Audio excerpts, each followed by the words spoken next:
All right. What's up? What's up? Thanks for being here. Thanks for joining. Lot to get to today. Here's an agenda in front of us. So on the last stream, I tried to use Blitz.js with Railway. Didn't have a good experience. I think the main reason was that the Blitz.js start in Railway was out of date. I gave them that feedback. I think they're going to be updating that. But what I'd like to do today is try Flightcontrol. So if you go to Blitz.js.com and you turn on light mode, you'll see this. So at the top, you can see announcing Flightcontrol. And I was just joking. Like if you just go there, it's on dark mode by default, but it says that at the top, whatever mode it's in. It doesn't matter. So Flightcontrol is the infrastructure as a service cloud product like that is kind of officially recommended in a sense. I think it's basically built by the same guy, Brandon Bayer. Yeah, so Brandon Bayer is like the leader for Blitz.js. I don't know if he's the original creator. Like maybe, yes, don't quote me on that, but he basically leads it. So we're going to give this a shot. So that's top of the agenda. And if that doesn't work, we can use Vercel. And then as a really far fallback, I can go back to Railway and just not use their starter. That is or Railway without their starter. That would be like the last. I don't think I need to do this. That would be like my last option. And if that doesn't work, at that point, I'll have to put a pin in Blitz.js, period. But I'm optimistic that one of these first two should work. And I mean, there's also or Vercel without starter, because it may well be the case that if we end up using Vercel, their starter is also out of date. Who knows? Okay, sponsored by Latterly. Yeah, so today's stream, so I got this thing, latterly.io. This is me. This is my product. And it is a course. I'm logged in as admin right now. Let me log out. Let me just open it incognito and show you that one. It's basically a teachable course, and I will teach you to learn React. So this is what it looks like. Two products right now, both free. So it's like an early access period. It's free during early access. It'll mainly point you to a Discord channel and then streams like this, where you can ask anything during the stream, and it's like office hours, like free mentoring time. I also do one-on-one coaching, so you can reach out to me for that separately. That will not be through this platform at this time. Let's see if I can give you a preview. Yeah, I'll give you a quick preview of the base course that I'm developing. So the basic course is currently not published. It's currently hidden, but here you can take a sneak peek at the curriculum since you're cool enough to watch this stream. So this is what we got so far, and that's the first section, understanding the master plan. So basically, I want you to have a good understanding of why you're taking this course. There's like a ton of resources out there on the internet to learn to program. Why would this course be a good fit for you? And part of the answer is maybe it's not a good fit for you. So right here, outlining the front end path with external resources. So if you enroll in this course, and it's going to be like $5, I think, or $5 a month or $5 period. I don't know. I haven't thought about that. But get in the door for $5, and you should be able to get to this lesson plan. Even if it's $5 a month, you should be able to get to this one like in your first day. And that's going to point you to external resources and be like, hey, if you're in this, or this, kind of mindset, probably that external resource is going to be good for you. I like to recommend Codecademy Pro, for example. So this is the big plan. That is like, why tech at all? Why not go to college? What are the resources that we have? External resources. And so the big plan is learn to code, then there's a job search, and then even after the job search, if you're learning through Latterly, post-hire care and ongoing development to the level of senior is really important. And then the last is the trial by fire, where literally we dive in and do HTML, CSS, and JavaScript in like within an hour or two. We're going to do very basic, but I think the idea of building a whole web page getting on GitHub pages where it's publicly accessible URL, and just doing that really fast is a really great step to kind of help you get that big picture. So that's understanding the master plan. Then there will be a whole section, HTML, CSS, JavaScript, React, those big four, right? And probably there will be a fifth, which is like optional, like optional stuff you can do in addition. So those are like the basics, HTML, CSS, JavaScript, React. And then there's like optional stuff as well. Node on the server side, or Vue, or Angular. None of those are really essential, but it's kind of cool. You're getting to the intermediate level there. If you're able to compare and contrast React and Angular and Vue, right? That is fairly advanced. That's not like a thing a junior can do. Or if you're able to develop full stack, right? I don't think the idea of a junior full stack is even a thing. Like if you're a full stack developer, you're at least intermediate, in my opinion. Okay, cool. So that's a walkthrough of the Latterly idea. And this is going to be special because I'm going to have a bunch of soft skill development that you don't get elsewhere. Anyway, by the time you get through the master plan, you'll understand there's a lot of unique things about this course. It's not your typical course. I have a PhD in economics. I've written papers, published journal articles on what employers are looking for in alternatively educated individuals that have non-traditional education backgrounds, such as self-taught programmers. So I'm definitely bringing like a lot of unique insights. Encourage you to check that out. Okay, cool. Stream tomorrow, 7 p.m. ET. So I was supposed to do this last night, so that would be 7 p.m. tonight. That may or may not happen actually, but it might. So basically, keep a lookout this evening. So this is Saturday, the 11th. Ooh, 9/11, bless up. So keep an eye out. I may do another stream this evening, and I may do a stream tomorrow. Okay, and let's just go over the vision of the Futurecaster application. So here is the OG Futurecaster on Vercel. This is using Next. So the current stream is Moonlog Index 7, I think. And the whole Moonlog series, we've been trying to develop this Futurecaster application. So at first, we went with Vercel and Next.js and Supabase and some really cool tools, and ran into some various frictions. So this is like an e-commerce app in front of us. One of the problems with the e-commerce app is, let's go over to the e-commerce app page. So this is the Next.js e-commerce app starter page, and they're bragging about all the cool stuff. Well, if you actually look at the providers, none of these providers are free, with the exception of Salior, which is a weird, funky thing that I'm not prepared to do right now. Salior actually looks like it could be cool. Let's shout out to Salior because they look pretty cool. So if you go to pricing, there's a completely open source version, which would be free. The problem is that it's self-hosted and it's laser focused on GraphQL. So those are two problems in my view. One is the self-hosting nature of this means that I don't get all the benefits of like an Etsy store where they're taking care of the security of the transactions and stuff like that. Like I want to get basically the financial risk of getting hacked. I don't want to deal with that right now. Maybe down the road, if this ever takes off, I would seriously consider Salior because it looks really cool and because it's open source. The other part is the GraphQL thing I'm not super hot on. I'm not necessarily opposed, but Blitz.js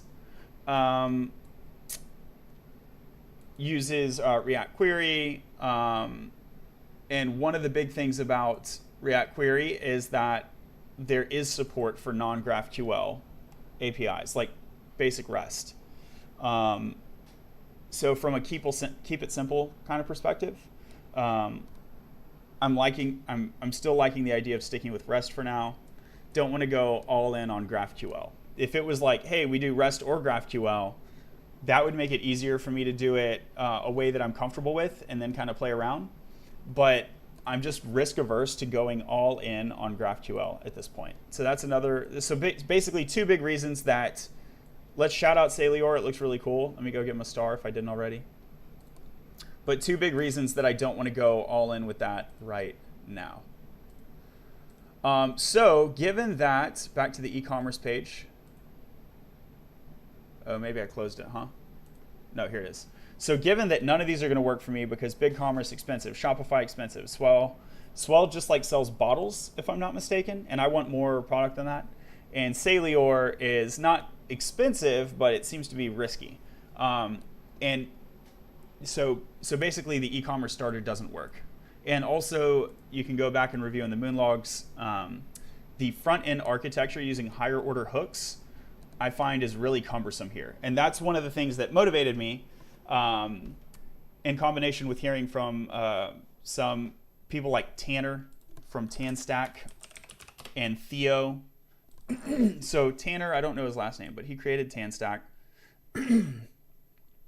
including React-Query. So he's the creator of React-Query and some other cool libraries.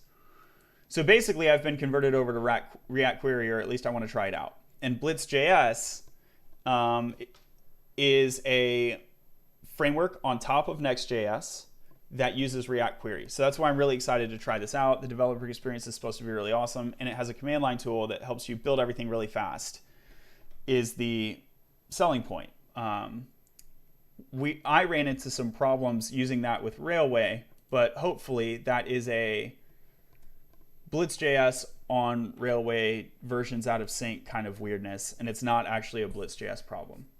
So thus the second try today. So I think we've kind of gone over this. The idea here is that it'll randomly generate you some fortunes, and these are associated with like a unique token, and you get that unique token to your account. This is not identical to an Ethereum NFT, but it's very similar. You could consider these to be off-chain NFTs and SFTs. What's an SFT? It's a semi-fungible token. So think about like Pokemon cards, or like Pokemon the video game. A fungible token would be like two identical Pikachus. Everything is the same about them. It's like two of those same Pikachu cards. You can just swap them out. They do the same thing.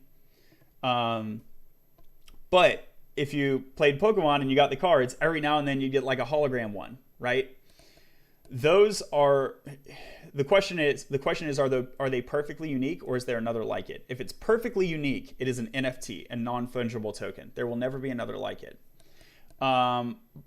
If it's a semi-fungible token, that means there could be others like it. It just has varying degrees of rarity, right? So the whole idea of like common, medium, super rare, extra super, whatever, those would be semi-fungible tokens, not non-fungible tokens. It means you can swap them out for some things, but there's like this degree of rarity still embedded. And I have the option that I can create both. Why would I want to stay away from NFTs? Two reasons. One, if every image that I generate is perfectly unique, it makes it hard to economize on merchandise. Okay? Because if I can bulk order like 10 shirts, I save like a ton of money. So the thought process of common, uncommon, rare, super rare, ultra rare, in some cases, it would still be an expensive shirt, like a one-off printing shirt, but it would not be the usual case. And so that is financially more feasible. I can still do the one-off cases whenever I want, basically. The other reason to stay away from the term NFT is because it's basically tightly coupled to the Ethereum blockchain currently. As an economist, this doesn't seem appropriate to me because non-fungible token is an abstract idea that has nothing to do with the Ethereum implementation or any particular chain. It's like an economic concept. So my application technically could have an NFT, but in terms of practical purposes, if I tell people that, they're going to be like, well, you're not on the blockchain, right? You're not doing it the Ethereum way. You're not a real NFT. Really, those people are lacking an understanding of what the non-fungible token concept is. I just don't want to have that whole conversation. It's just not a good look from a marketing practical perspective to even like have to explain it over and over. It's such a headache. And I want to leave myself the flexibility that maybe I do go on-chain later. Or maybe I'm on-chain, off-chain hybrid. I don't want to tightly couple myself to the Ethereum NFT concept, basically. But we still have these tokens that are like these random UUID tokens that will end up generating a fortune telling and also digital art. So that's the vision. A person can have to their account a randomly generated token, and that token can be expressed as anything. It can be, and it's going to be generated, not just arbitrary. When I say anything, that's not quite right. That token becomes a seed into various generated processes, such as your unique image. And this would be in the NFT sense of an image, generated art.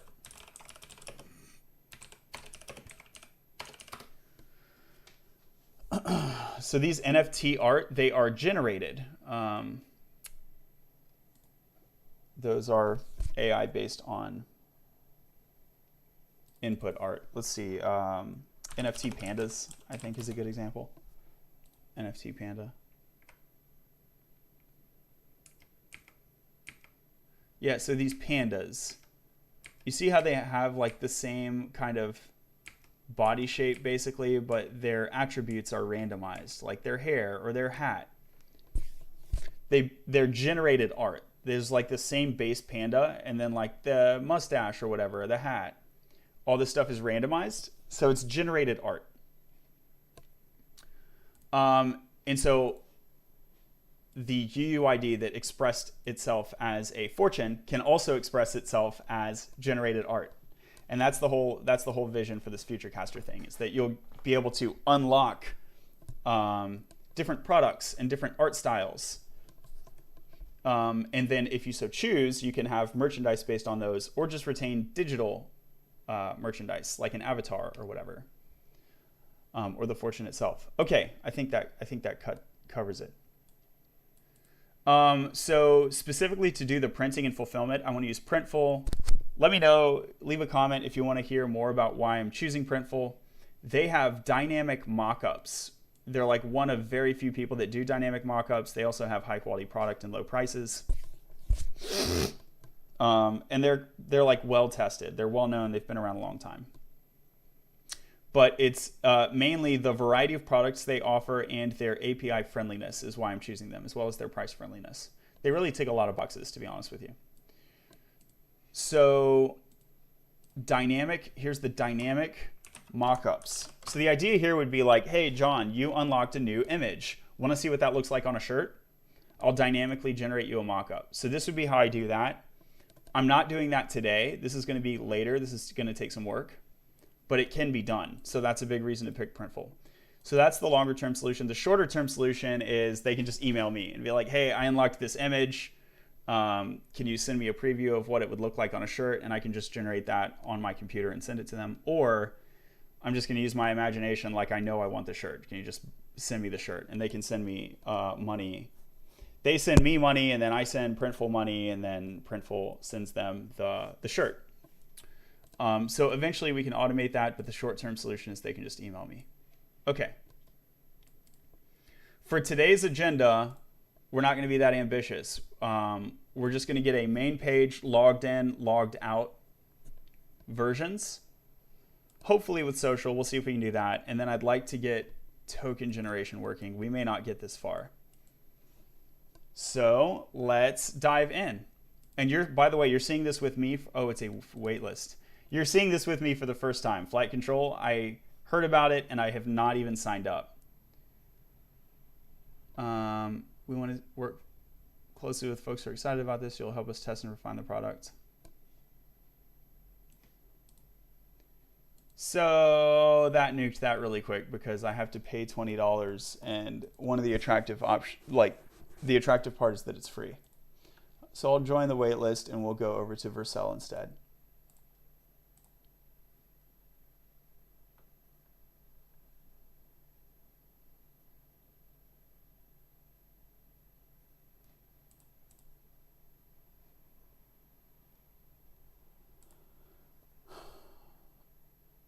Okay, Vercel, here we come.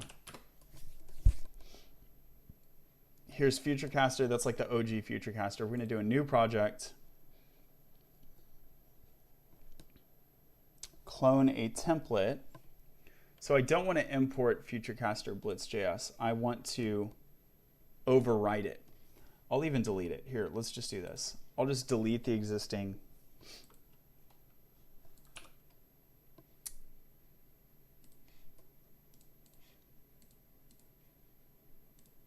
So I'm going to my profile, my repositories.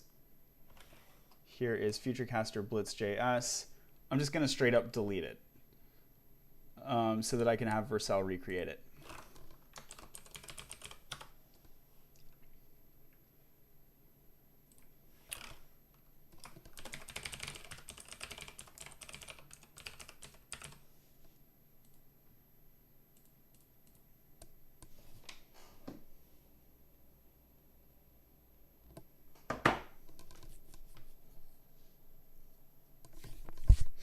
Cool, so it was successfully deleted. Now I'm going to open up VS Code and delete my local version as well.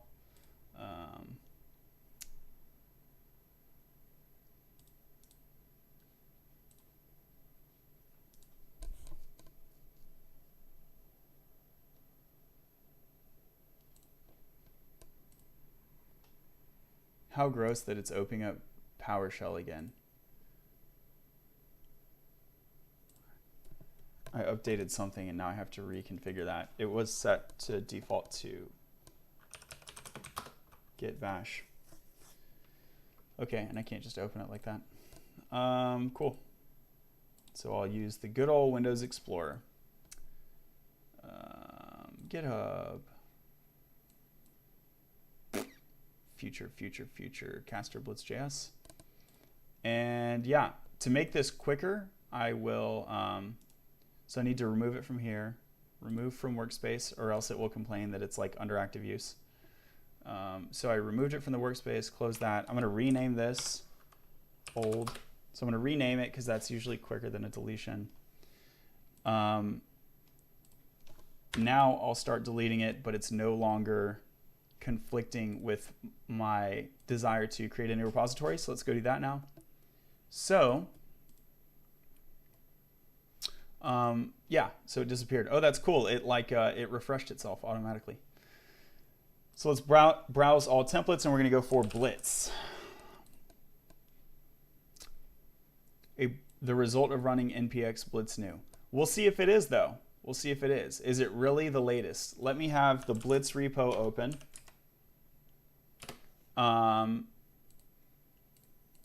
And I can compare versions. Are you really giving me the latest and greatest?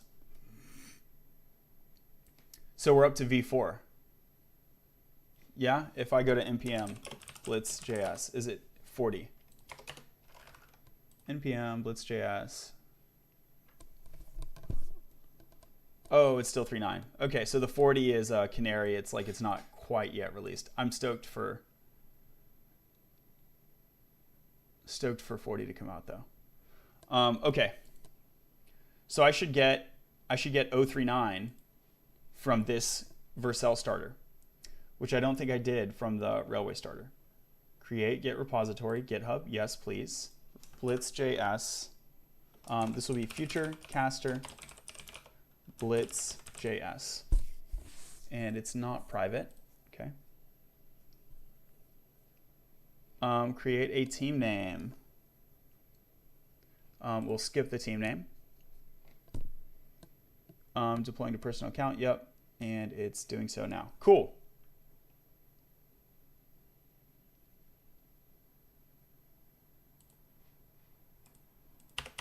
In the meantime, it looked like that all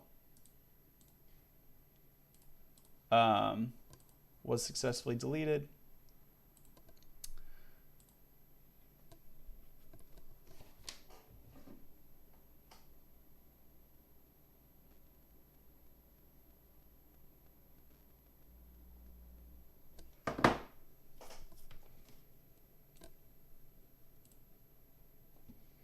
I got a Railway deployment failure right now for some reason. Oh yeah, because I never unhooked Railway.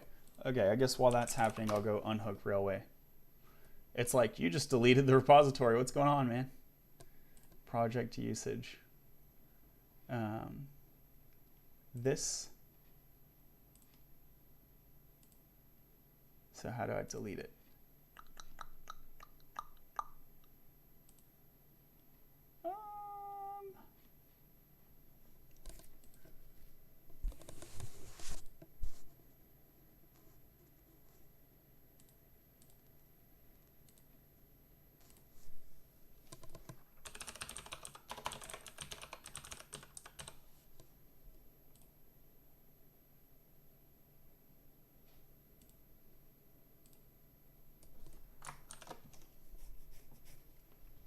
Also, what's up with the flat Blitz.js? I guess it is still on the up, but it's kind of flat, right? Maybe because it's not quite stable yet. Okay, Vercel is done creating the repository. Love it. Let's go over here. Here's the website. Boom. So this is already great, and it generated secrets for me, I think. So one of the issues with Railway is that the application as generated failed, which is like, it's like pretty embarrassing in my view. View domains, view function logs, view build logs, view Git repository, settings. Yeah, it'll be in settings.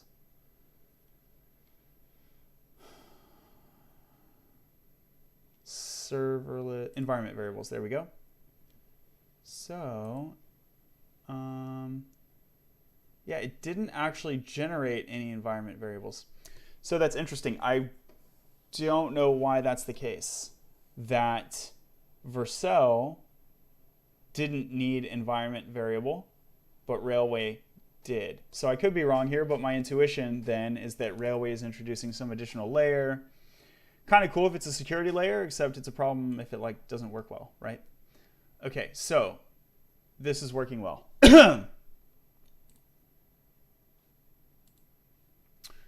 And what is the version of it? I'll clone it down to find out. Okay, so Futurecaster Blitz.js. Grab this HTTPS.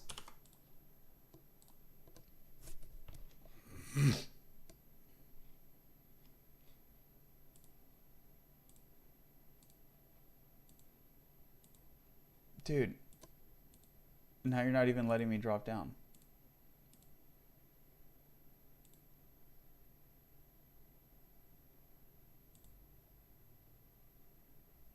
Why was it doing that? How terrible is PowerShell? Okay, like any of these, I guess, whatever. We're going to cd up a level. ls git clone my repository. Close that PowerShell. Can I configure this like real quick? Select default profile. Should be git bash. Yes. Yes, yes, yes. Cool. That was easy to fix. All right, so now I can cd Futurecaster Blitz.js. Got a yarn lock in here, so I will prefer yarn. If there's a package lock, I would prefer npm. So I'm just going to yarn, which is going to install my dependencies. Great, great, great, great. And I can inspect the package JSON file. So Control P, oh, I need to add the folder here. Right click, add folder to workspace. I'm going to add Futurecaster Blitz.js. Thanks, you're welcome. You're talking to yourself again, my bad. Have a good day, okay. And let's see, we're streaming on Twitch, YouTube, Facebook, and LinkedIn. So I'm seeing no questions in the comments currently. So if you drop a question, I'll be sure to answer it. But don't see any of those right now. Okay. Here, it's currently installing, but I can go ahead and click the package JSON file and see the version of Blitz. Oh, see, this is no good. Blitz 17. Blitz 17. That's no good. That's way out of date. All right, so I'll just kill this Kill that yarn install. So what I'm seeing now is that both starters, whether Vercel or Railway, both starters are very much out of date. And it could be even, and actually Vercel's is further out of date, if I'm not mistaken. And this could explain the requirement of a secret in Railway, which is absent from Vercel. Because if the Blitz.js framework later added this requirement, Railway would capture that, Vercel would be missing that. So,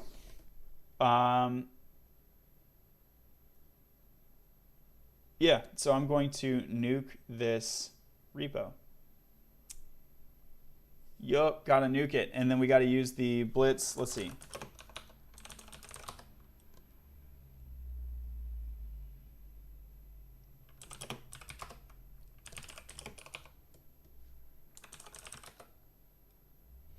Yeah, so I have a global Blitz 039 installed.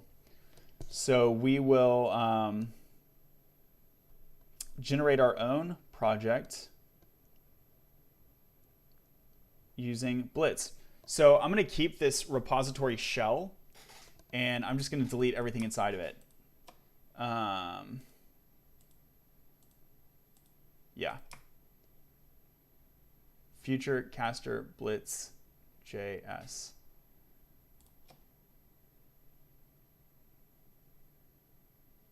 I don't know. I might want to keep the git ignore. What about the readme?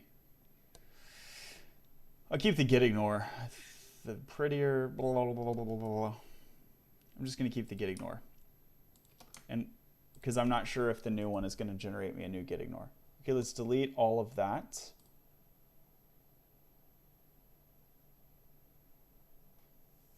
Cool. npm install -g blitz. Already have it. Yup. Blitz new my app name. So this is what I'm not sure about. Will it allow me to write into the Futurecaster Blitz.js repository from here? Okay, so Blitz new, my app name is going to be Blitz new Futurecaster Blitz.js. I don't want a dash. Okay. It's going to say there's already a folder. Will it use it though? Pick a form library. React Final Form, React Hook Form. Formic, not Formic. They like Final Form more? Okay. I don't know. I kind of like React Hook Form, but I've never used Final Form, so let's do it. That was super fast creation. Love it.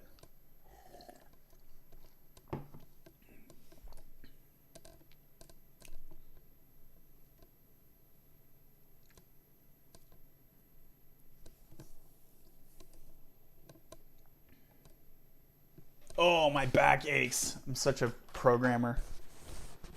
My back aches. I should probably go to the gym this weekend, huh? Check out these blue lights. I'm a real programmer.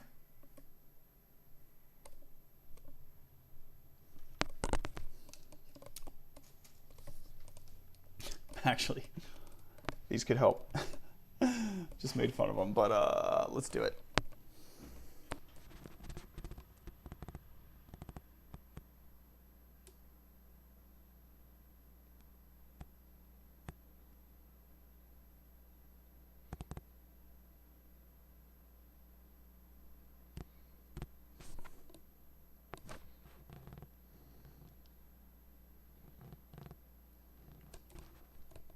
So I hope y'all will follow me on Twitter and TikTok. Guess this is a good time to mention that. My TikTok is up to 800 followers, but I need 1,000 so that I can live stream to TikTok and spread the goodness of programming. My handle on TikTok is just my name. Let's see. It might be like a /user or something like that. Let's see. Profile. Oh, that dropdown isn't working. That's kind of embarrassing. Whoa, their 404 page is garbage. Look. Oh, TikTok. Okay, view profile. Okay, it's at John Vanderveer. So this is me on TikTok, and similarly on Twitter, John Vanderveer. If you follow my Twitter, you will see an automatic tweet whenever I start streaming. So you'll basically get notified when I'm streaming. So that could be useful for you to follow.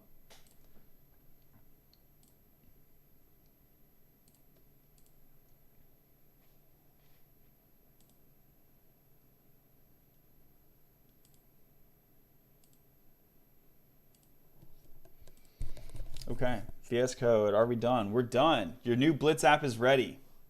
Oh, did it really make it camel case like that? Dog on it.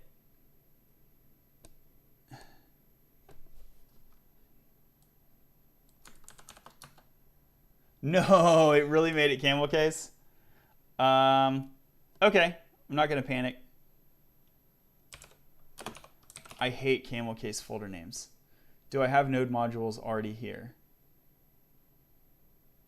LM, there's node, it's already here, node modules. Okay, hopefully this operation is still fast. Is there a git ignore here? Dot ABCDEFG. There, it comes with a git ignore. Okay, great. So then I'll go ahead and delete this git ignore so there'll be no conflict. And I'm just gonna move it. CD up a level, so we're gonna NV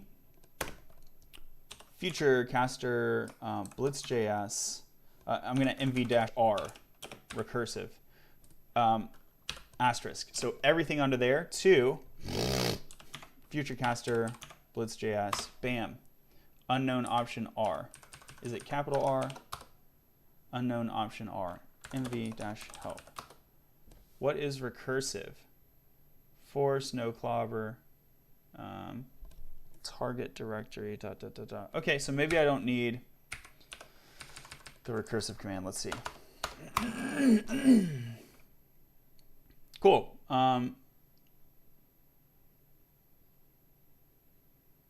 Oh, it didn't get the dot files. Dadgummit. Dot asterisk. Let's do that. Did that help? Okay, got my dot files now. Cannot move to a subdirectory of itself. That's fine. Oh, it's literally talking about the dot and the dot references. Yep, that's fine. Okay, so CD Futurecaster with a capital B, Blitz, LS. Now it's empty. CD up, RM, Futurecaster with a capital Blitz. Cannot remove. It is a directory. But do it though. CD Futurecaster Blitz.js no longer works, no longer exists. LS pipe grep future, and the folder is no longer there. CD to Futurecaster-Blitz.js. Here's the problem. I think some of these configuration files, they're going to be assuming that name. Dadgummit, yeah. So we might have to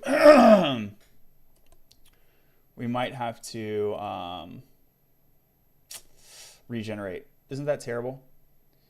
So, but can I at least confirm the Blitz this time is correct? That's good. That's good. Let's see.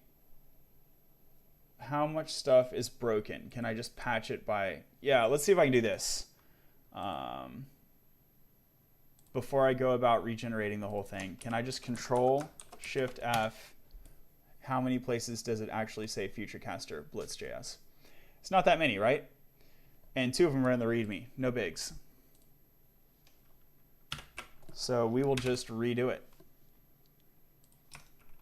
Fine, I'll do it myself.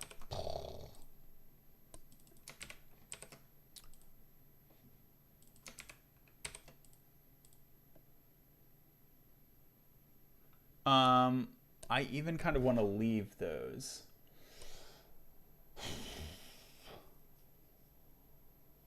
Yeah, I don't think there should be dashes in this string. So I'll leave that. Cookie prefix name. Okay, think we're fine. Let me check my environment files. I'm going to take this off screen momentarily because I don't know if they're going to drop secrets in there. And it did not. It did not. It's just got some boilerplate in there, basically. See? Okay, so it's env local, env test. So this is going to be a SQLite database. Cool. Yep, so we're just going to use SQLite out of the gate. That's fine with me. All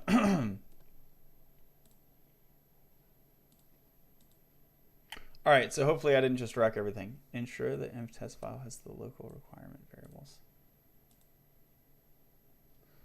So let's try to run the app now. Blitz dev.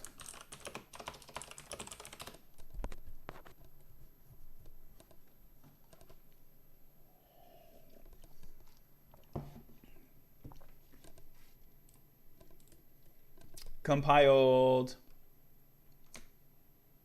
Looks good to me.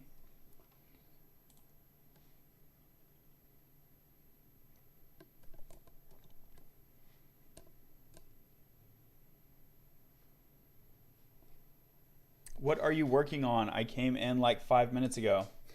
It works. Okay, that's awesome. Hey, I am working on the Futurecaster concept. So you get this like magic 8-ball and it'll randomly generate you a fortune telling. Behind the scenes, that is a unique token. And that unique token can also be expressed as art. So it'll generate you like your own custom picture. And then you can kind of collect them and trade them, kind of like a Pokemon card. And you could also get your art printed on like a cup or a t-shirt or a hat, something like that. So that's the goal. Okay, so this is all looking good. I'll come back. I filed this issue on Blitz, but I'll come back. Yep, everything looks good.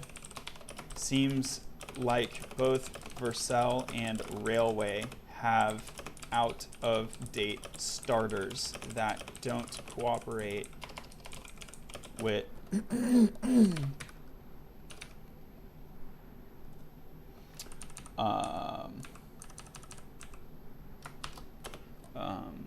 Blitz. Building new project from CLI and importing is the way to go. Cool. Close that issue. Close this. Close this. We'll keep that one open. This, sure, keep it open. This looks good. This is the remote Futurecaster Blitz for Vercel.app. Y'all should be able to see this right now if you visit that URL. Here is the Blitz repository. I don't need this anymore. Blitz dev is working. Visit localhost 3000. We're good. Okay, so at this point, I'm going to commit. This is going to be feat init Blitz.js app.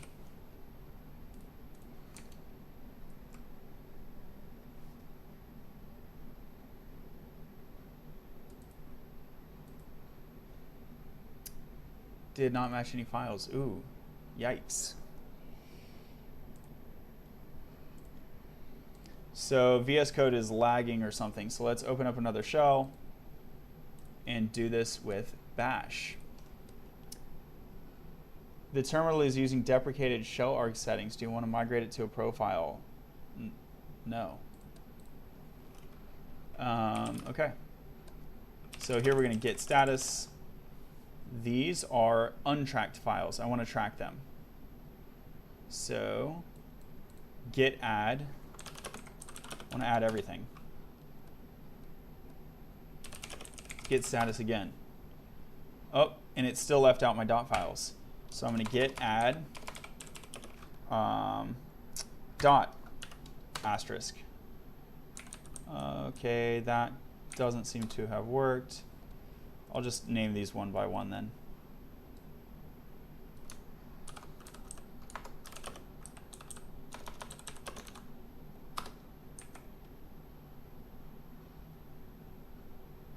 I don't want to check in my environment file, do I? Or my VS Code or my Husky? Ooh, I actually don't know. What's in VS Code?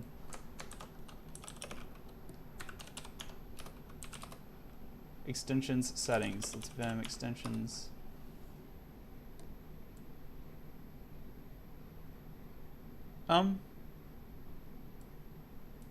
These, I'm not sure. Okay, VS Code Jest. Okay, so these actually came from Blitz. That's kind of cool. I wasn't sure because a lot of these I just use all the time. And I was like, is this just my settings? Like, no, the Just one makes it pretty clear that these are coming from Blitz. Format on save, it hooks you up. That's great. Okay, so I will check this in. So we'll git add dot VS Code. Yep. Git status. So now it's the Husky, git add Husky. And let me check my environment file. Usually we don't want to check in environment files, right? But there is local and test local. So I'm wondering if this should be checked into source control. Default, yeah, so this is like the default or example environment file. It's not actually the one that holds your secrets. So we will check that in.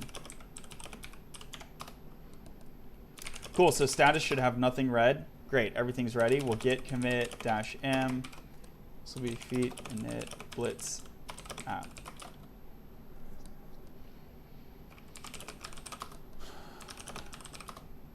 Cool, so that pushed. I am still concerned that my VS Code over here is freaked out, so I'm probably going to close and reopen VS Code. But that SHA right there should indicate that my Git is pushed. So let's close this, go over to the repository. Here we got init blitz app. So that was all successfully pushed. Great.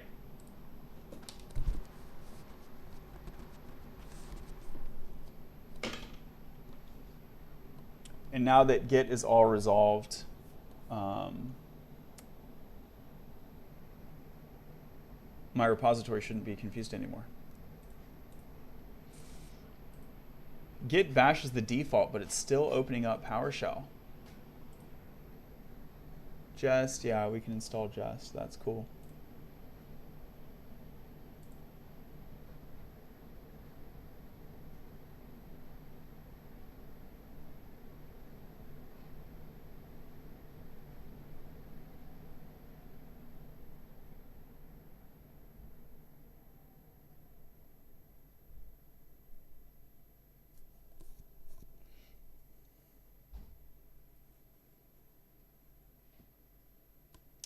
Just process, watch tests, and yikes. I'm going to have to turn that right back off.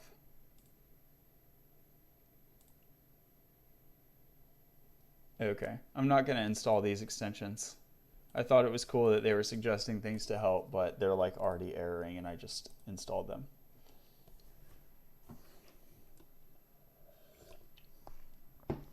Okay.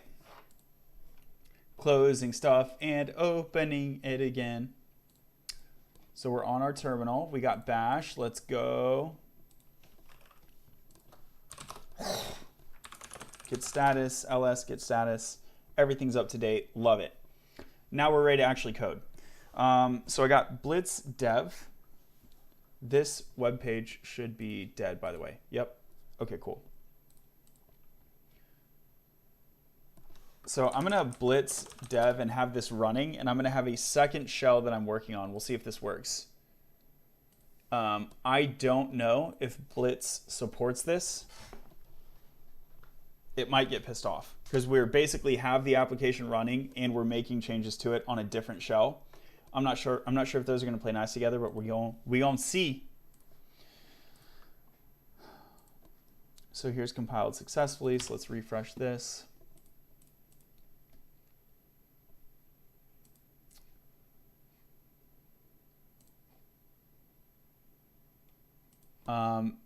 This is the remote, so I should be able to refresh this, and this should have changed. Error. Okay, let's inspect and see the error. Get current user, session secret key. Okay, great. So on our last session with Railway, this is the error that we were getting. And so the question, hey, does this error come from Railway or does this come from a version update in Blitz? It is the latter. It comes from a version update in Blitz, but we know how to solve it. We need to add the environment variable. So settings, so environment variables, refresh this page. We're going to add a new one, and it just needs to have a 32-byte Unicode character. So it needs to be like over 32 characters long, basically. So I'm going to do random secret generator. Take this off screen. Oh, if I type here, let's see. Yeah, it's showing the plain text, so can't have y'all seeing that. So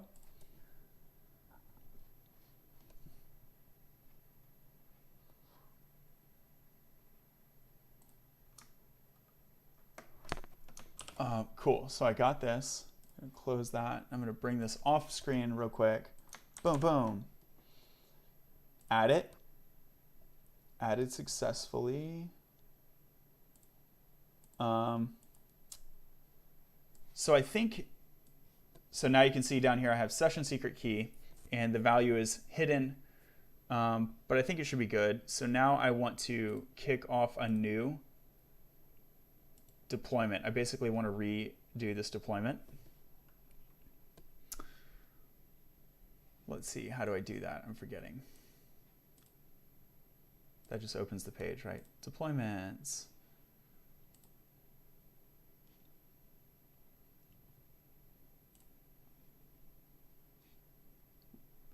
Project, if your project meets the requirements listed below, the first data will be available immediately after the next visit to your project. Check content blockers if you don't see data within 30 seconds. So I could click that redeploy button, but I'm not going to because I think that's like a one-time thing that I get to do. I want to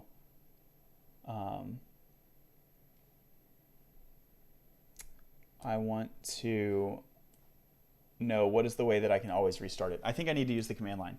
Okay, so we're over here. Vercel. Yep, I have the Vercel CLI.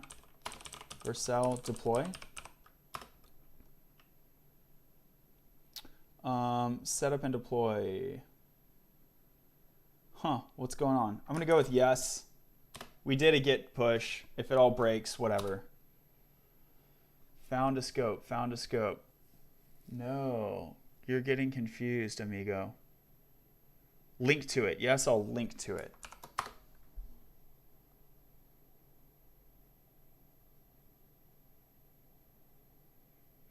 Okay, it looks like it worked. So I was worried it was going to create a new Vercel project, but it looks like it found it and it's linking it, which is exactly what it should do. And now it seems like it's building. I believe this is a remote build. Let's double check. So we go over here to deployments. Yep. Okay. So use the Vercel command line and you go into your repository that is associated with Vercel, and it's just Vercel deploy. And then it did this jazz like, oh, hey, do you want to link to it? You say yes, and then it runs the deploy. Cool.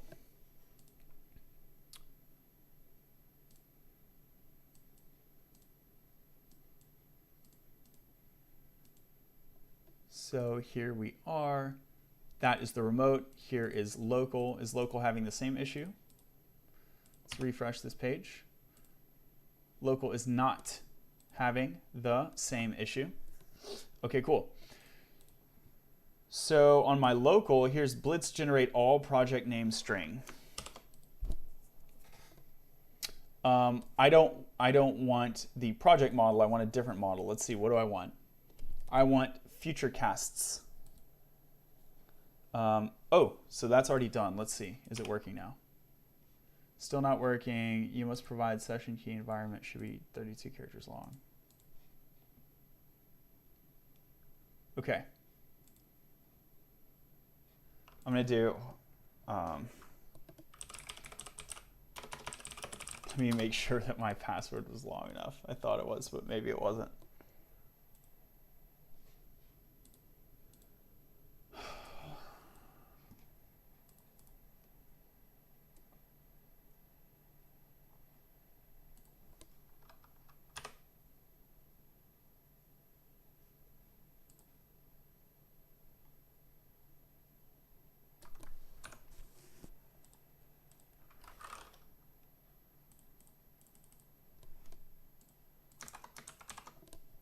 $64 characters, huh?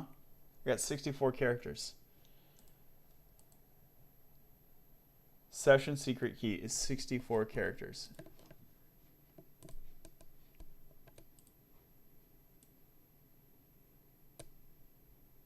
Should be 32 characters long, but it's 64 characters. So what's the problem? This website is not getting it somehow. We ran a new deploy.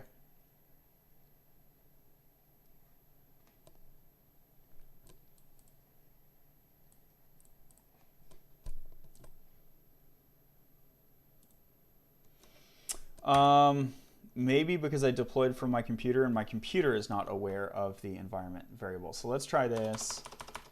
Vercel help. One of these commands, I can basically get my environment variables.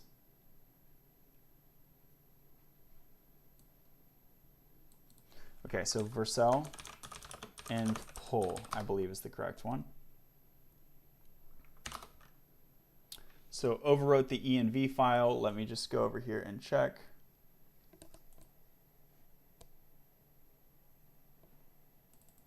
Okay. It got my variable correctly. However,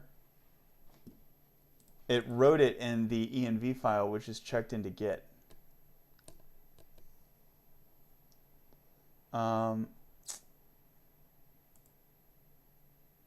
So that's a little bit weird. So what I'm going to do is add .env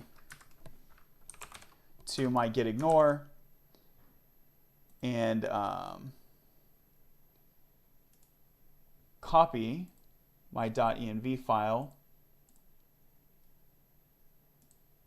Paste, paste, paste. And now I have .env.example. Okay. And I'll get rid of that. Cool. So now I'll check in env.example.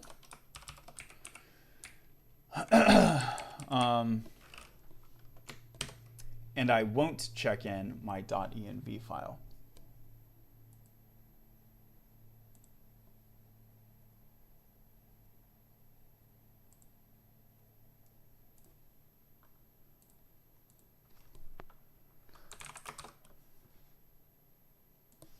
So here the feature is .env.example.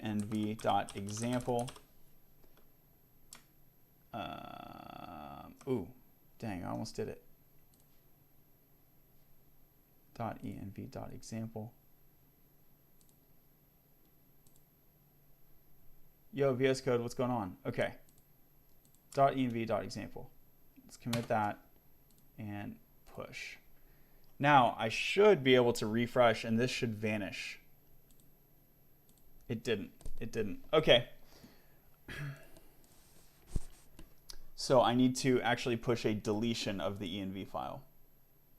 This is a little bit confusing, I know.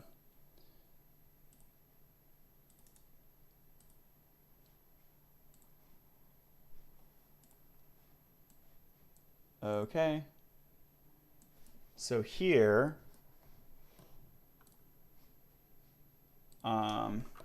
feat delete env from version control system.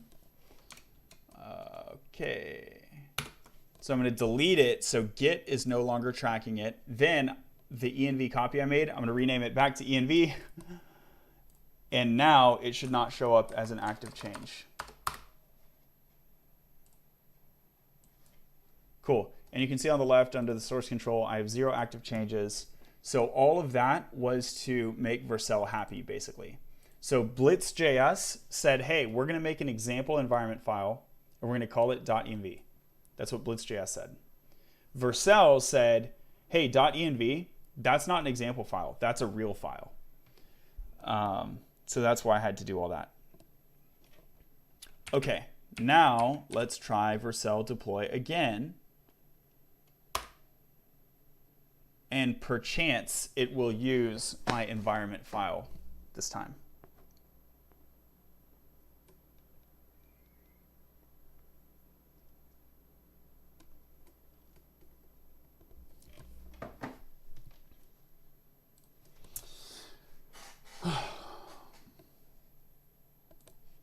Okay, so that's building. In the meantime, we are going to try to create our new model. So Blitz generate all project name string. What I'd like to do instead, 1, 2, we'll now have a third terminal, Futurecaster Blitz.js. And here, I would like to generate all future, what did I call it? In my last stream, I had a good name for it. It was like cast token. Futurecast token. I'm going to actually open up my last stream. Hope this isn't too annoying. I had a good name for it. Don't want to forget that.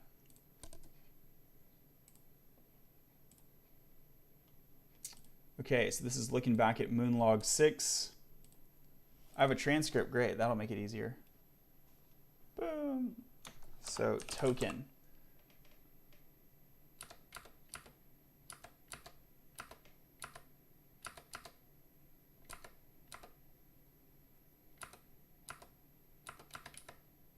Cast token. We're going to do cast token, cast token.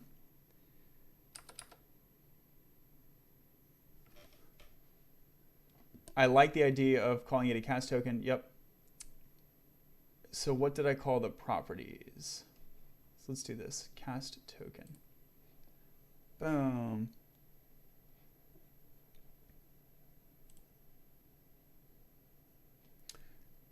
Cast token is the UUID. Okay, so the object, you can kind of see it here back here, although my head's in the way. Is my head in the way again today? Let me see. Oh, geez, it is. Okay, let me move my head over. Oh, wait, that's not the code. Oh, what's going on? What's going on? Okay, I think that's better, isn't it? So you can see back there it says Futurecast main text string cast token UUID. So we're going to do that. So we're going to do Futurecast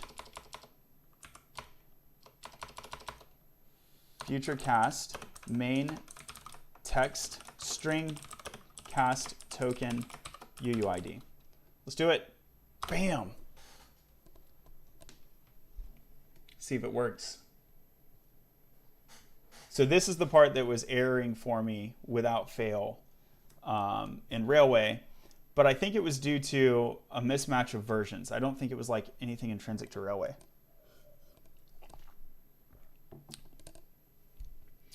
And in that sense, Railway might be cooler because it comes with the Postgres database, where here I have to connect it to a database somewhere. Ah, that's the value prop, isn't it? Run Prisma migrate dev to update your database. Yeah, sure. I don't think I'm connected to a database right now. Oh, I'm using SQLite.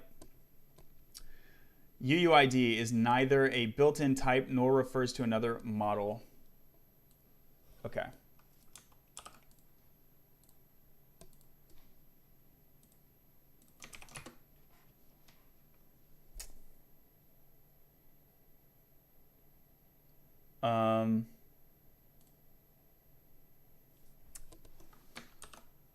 String.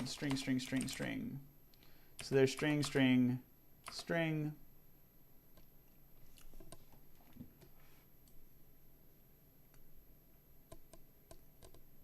Text string. Oh, dude, this documentation is hard to read, isn't it?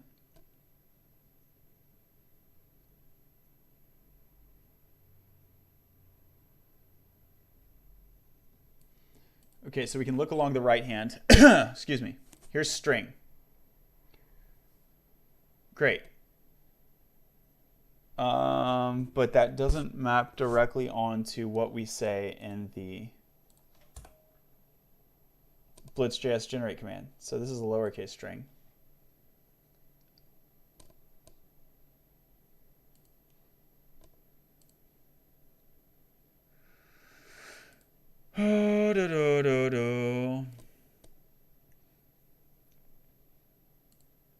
Yeah, this is like super not helpful, in my opinion. Prisma schema reference string. Yeah, I'm seeing nothing about UUID here, which is a problem because I know Prisma has UUID. And look, there it is. Golly, golly, golly. Native database type.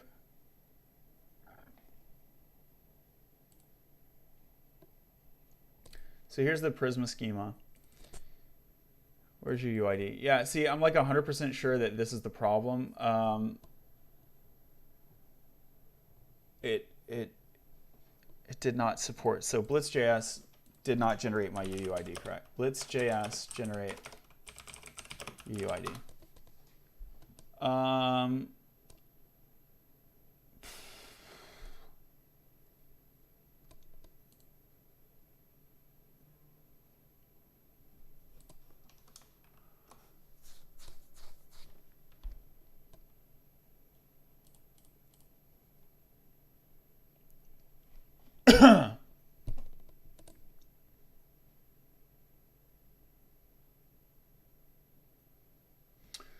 Okay, I don't know if this is an issue or if it's a discussion thing. So I'm going to make it an issue, and then if it's a discussion thing, it should be an easy close for them. So this will be, I'm going to arguably say it's a feature request.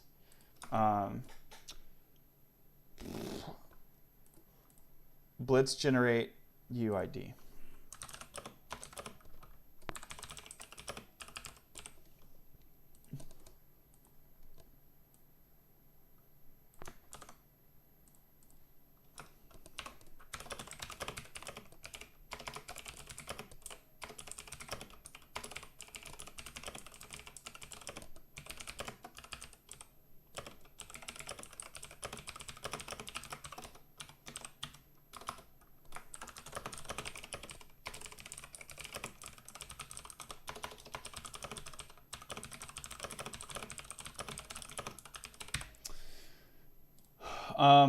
Cool. So I think, let me just recall, is it like this or like this?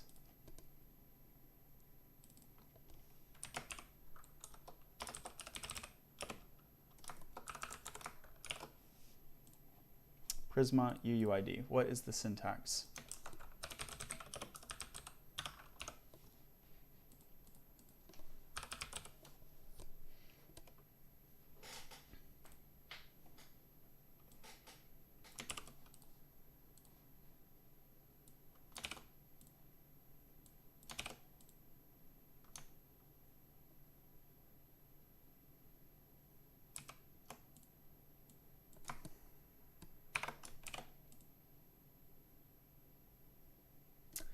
Wow, what is going on? Okay. I don't want ID default UUID. Generate UUID values as IDs.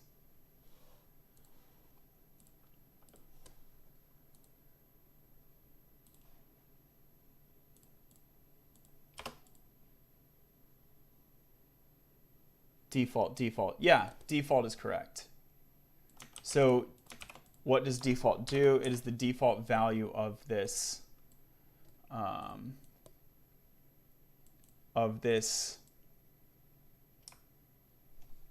cast token. I want my Prisma schema to correctly generate. I want my Prisma schema correctly generated with UUID data type when I run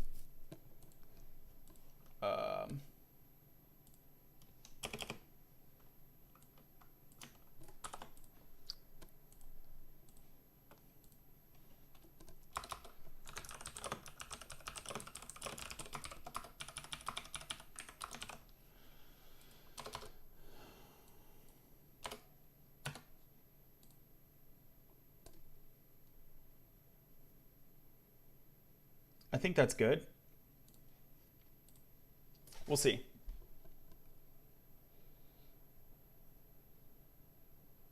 Cool. So that works for now. So run Prisma migrate dev. Failed, so let's try that again. Do I have Prisma CLI? Let's see. Not found. I can npx it. Or I can go to my package.json and Futurecast package. Futurecast. This is the other Futurecaster. Future Blitz package. Prisma run migrate dev. I'm just going to add a migrate here. Build.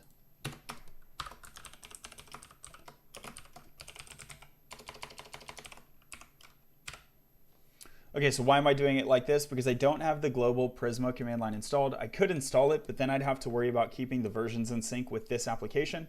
By putting the Prisma keyword here in the package.json and doing this via yarn migrate, I'm going to use the local Prisma, which is the same one the application is already using. So I don't have to worry about keeping it in sync. So that's super convenient. So I'm going to yarn migrate. Environment variable not found.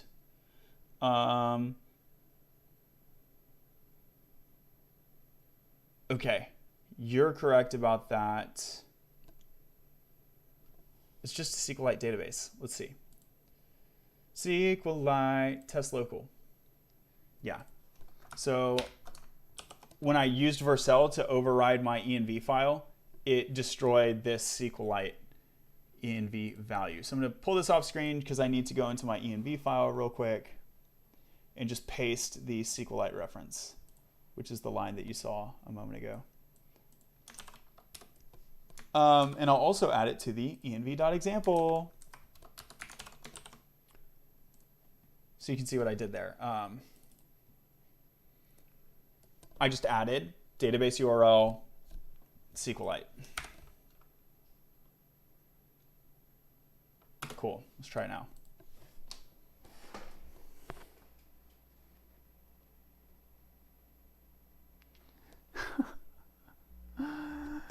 Tasha did the thing, y'all. Tasha did the thing. That's awesome. Enter a name for the new migration. I don't know. I don't fucking know.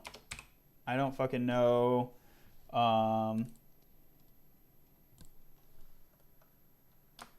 Underscore 9/11/21. I don't fucking know 9/11/21. Boo!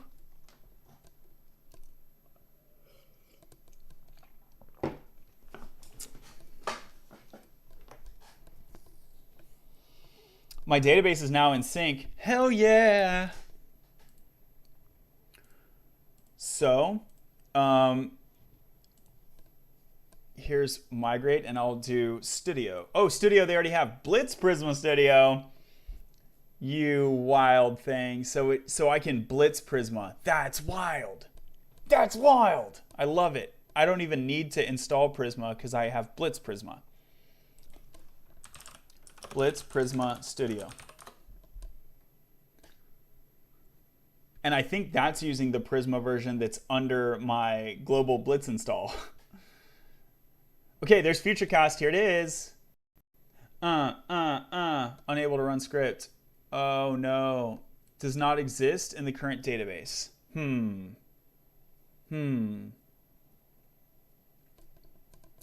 Why would that be? Invocation, the table main Futurecast does not exist in the current database. Because that little bad boy doesn't exist. So I need to rebuild. How do I do that? I need to rebuild my models, basically. Prisma sync, rebuild models. Like I need to rebuild my types. Let's go to the quick start. This should help. Install the dependencies, do the things, run dev. What next? Woohoo. Start from scratch.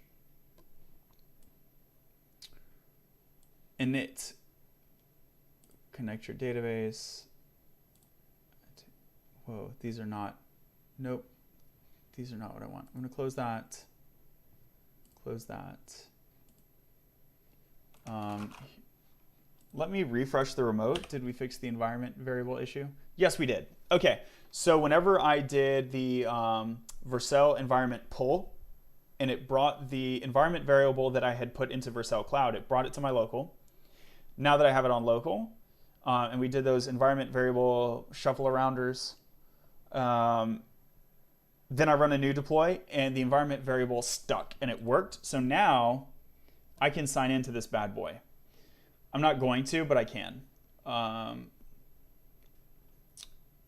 What I want to do is I want to get this Futurecast page working. Go to projects, Futurecasts. Okay. New Futurecast page is not a function. I don't like that. Why is it not a function? Control-Shift-F, search in all files. So here, new Futurecast page is a function. Export default new Futurecast page. Okay. New TSX. New TSX. Not loving the file name there.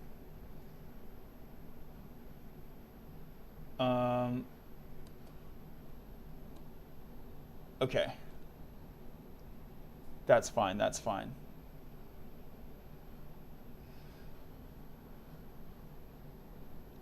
So the index file is the one that's complaining because I just went to /futurecasts, right? So what file is it actually grabbing? It's actually grabbing the index file. And then this file is saying, hey, this thing doesn't exist, but it does exist. It's right there. Okay.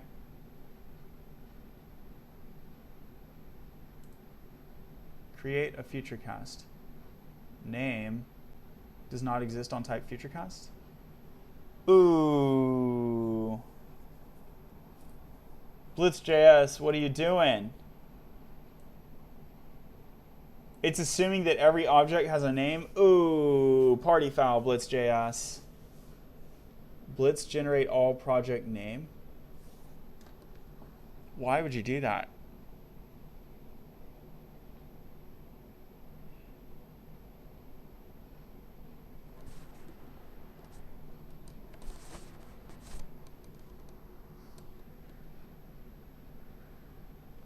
Well, I guess if you don't have a name, what do you want to show there?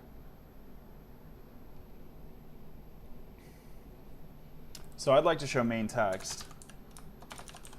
Okay, whatever. It's not that big of a party foul. It's a little bit of a party foul.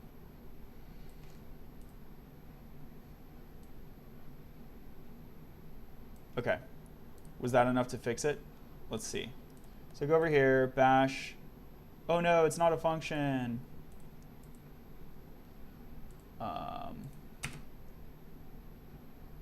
It's still not a function. Okay, so it was not just because the name field was bad.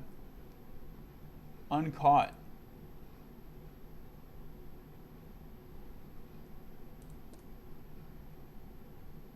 Uncaught. All right, so we're gonna bail on this for now. Futurecasts is just not working. Futurecasts, here's the index. Here's the Futurecast page. Export Futurecast page. Yeah, I don't see what the issue is. Futurecast page. Let me comment all of this. And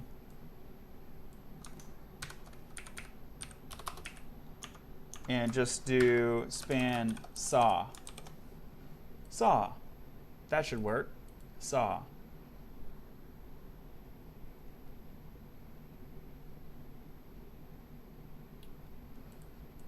Okay, so now this page worked. Login, it says.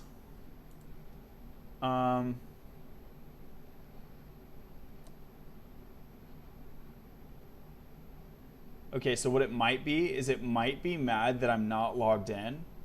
And if I'm not logged in, I don't have access to this stuff. And so it's just 500ing. That's not a very graceful solution. It should be like, hey, you're not logged in.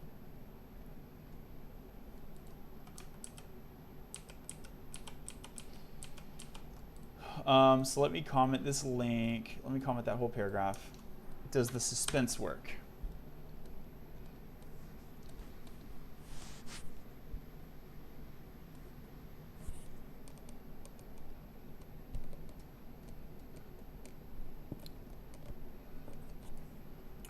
Okay, okay. Looks like kind of. Expected server HTML to contain a matching h1 in div.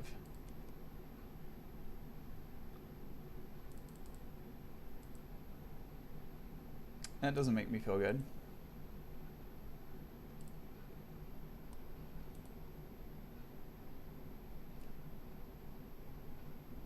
Okay. Kind of still works. Kind of still works.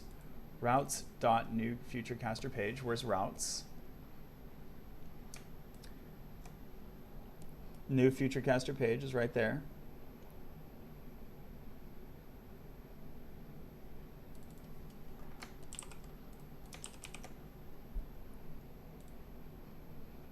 Yeah, so what's the issue? What's the issue? It seems to be working.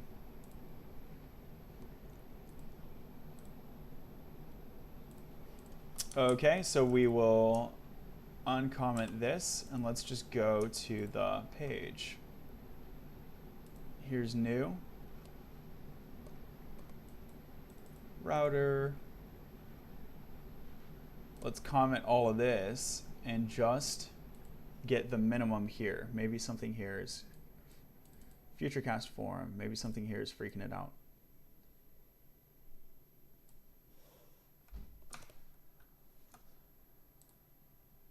What? No, even that's working now? Yeah, that's not working now. New Futurecast page is not a function.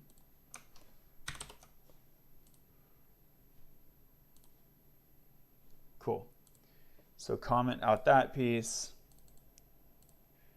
New Futurecast page is not a function. New Futurecast page. So my theory is that this guy right here is bugged somehow.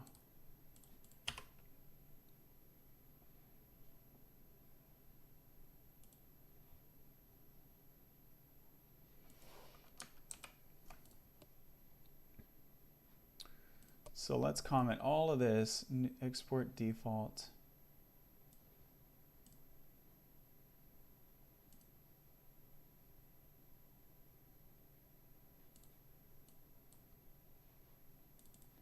What's page? Here's page, get layout.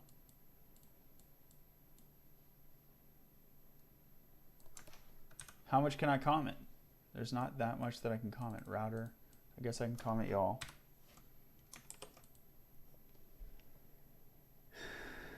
All that's there at this point is just a heading. Is that going to work?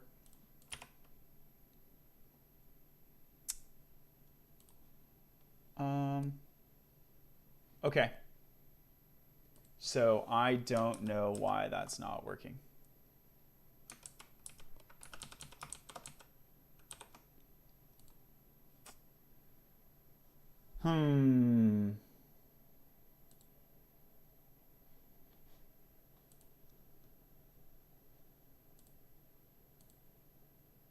Oh, it might be that I just need to kill the server. So this server was launched. Yeah. Back when I was saying like, I don't know if they're going to play well together. It just might just be the answer is no. Maybe I just need to kill the server and restart it, because last time that I started this server, that page didn't exist. That page didn't exist the last time I started the server. So especially if it's all in memory, it may not reactively load it.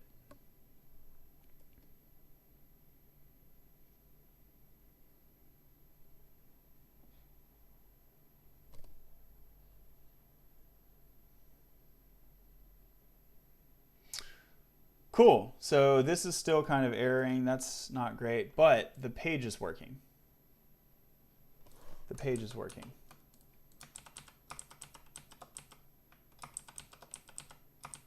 Cool. So the simple fact is that if you generate some new pages, you got to restart your server. That's not a big deal at all. Not a big deal at all. Okay. I want a home button. So let's see. I got here.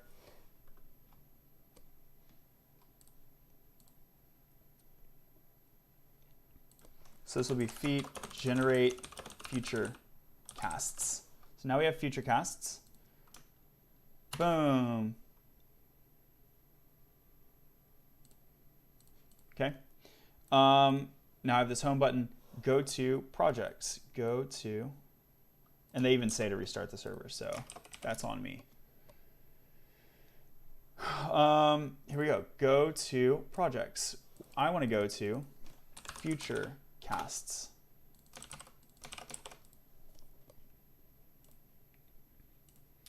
Let's generate all project. Okay, great. So here it is. Boom. Cool. To add a new model to your app, run the following in your terminal. I'm going to get rid of all that. Good on them for using a strong tag and not a B tag.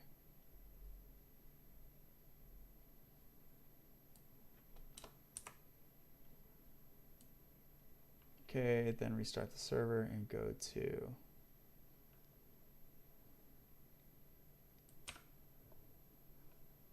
sheesh. Did something wrong, didn't I? Let's do one p tag at a time. And then pre div div div. Okay, so this is embedded in a big div. Then restart the server, and go to bam. So here I just want this to say go to.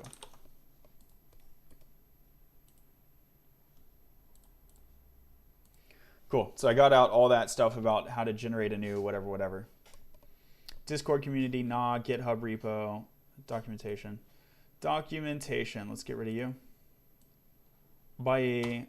GitHub repo, we can keep that for now. And Discord community, bye. Powered by Blitz.js. Sorry guys, later. I'll keep the, I can keep the style, I'm chill with that. Suppress first render flicker. True. That's awesome. Okay. Oh, you know what? The footer kind of looked cool. Let's bring it back.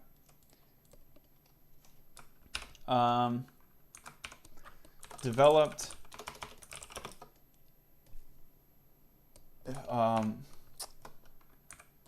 by John Vanderveer as part of the Moonlogs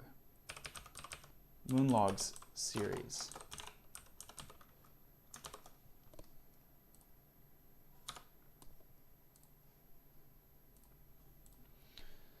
Cool, and I'll link to my Moonlog series there. Oh gosh, YouTube is such a fail sometimes.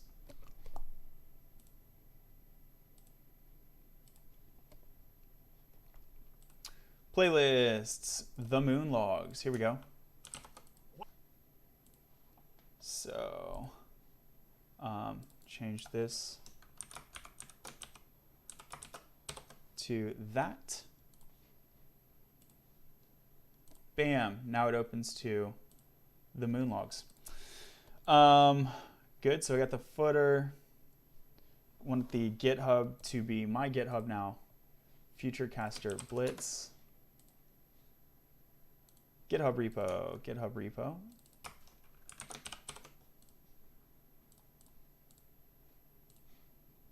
Futurecaster Blitz. Great, so this is doing a lot better now. I'll leave the Blitz logo there for now. Congrats, your app is ready, including user sign up and login.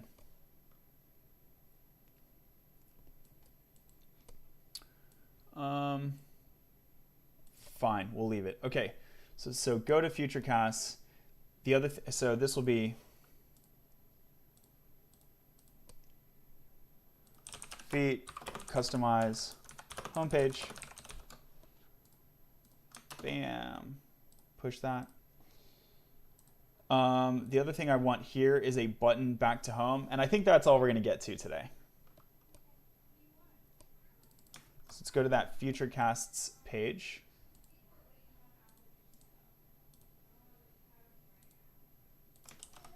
Use router, router.push.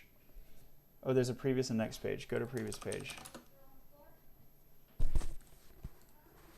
Previous and next.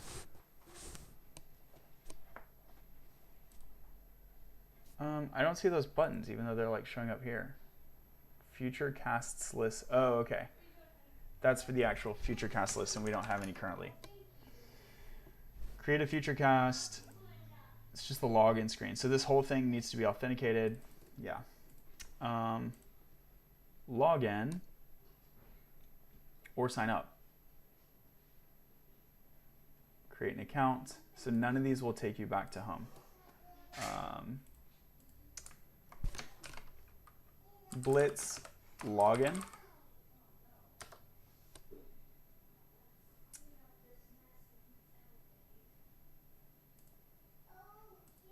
Pages, pages, pages. Here's a login page. Yep, this is it. Login page is a login form. Or sign up. Just do one of these. This will be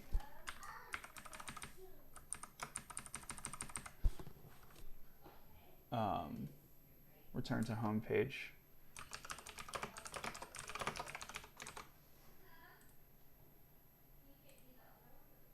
Return to home page. Okay. And that should not go to routes.signup page. I love how I can just see my routes here. That's great. I should just go routes home.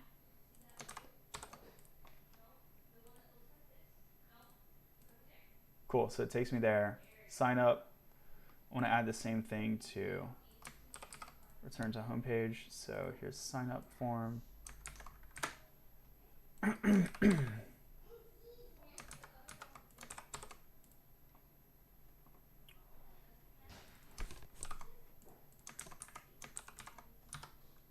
Link from Blitz. I love how Blitz just has all the things. I'm not having to use like 10 different libraries like React Router, Material. Blitz just has all the things. This is routes is not defined. Okay. Blitz library has all the things.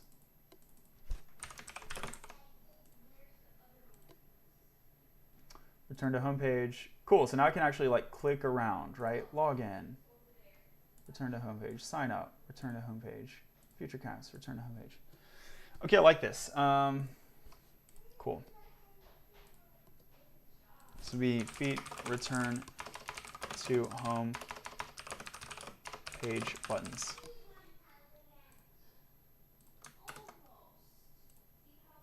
Cool. Well, thanks for being with me. I know we didn't get to actually making the Futurecasts, but I think we made a lot of progress, and I think we showed that we vindicated Blitz. Blitz is awesome.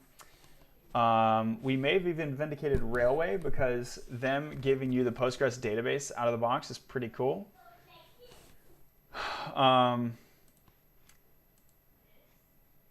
Yeah, Vercel, it works with Vercel. You can externally create and then import if you're having problems with the starter. So a lot of good progress. Here, I'll just log in.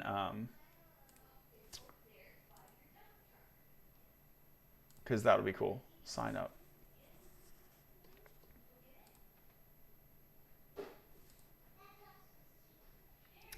That one is fine, sure.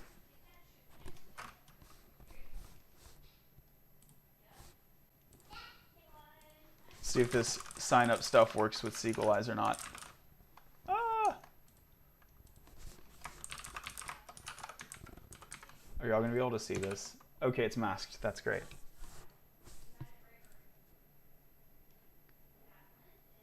Your account is ready, including user sign up. Okay, so here am I. Go to Futurecasts. Futurecast does not exist in the current database. Ooh.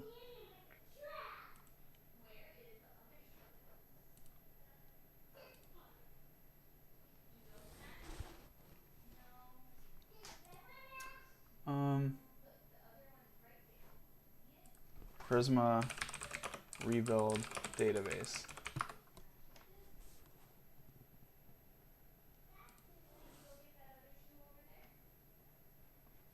There's like DB sync, but that's for a remote, right? Prisma migrate, yeah. We did that. Prisma client.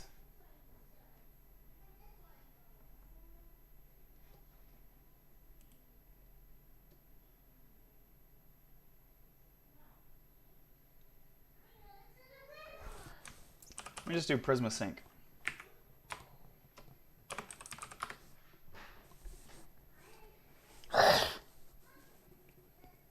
Generates.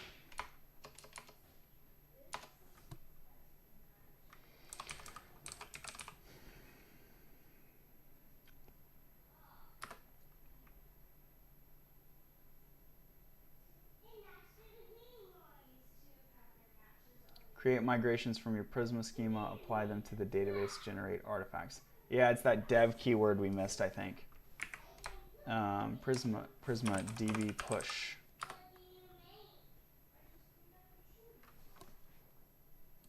So come over here.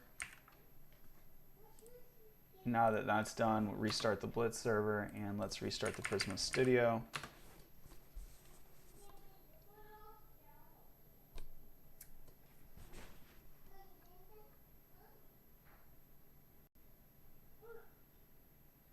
Cool. So it worked now. Although there's no entries in the table, at least it worked. So it's just a matter of syncing the database. I think that's fine.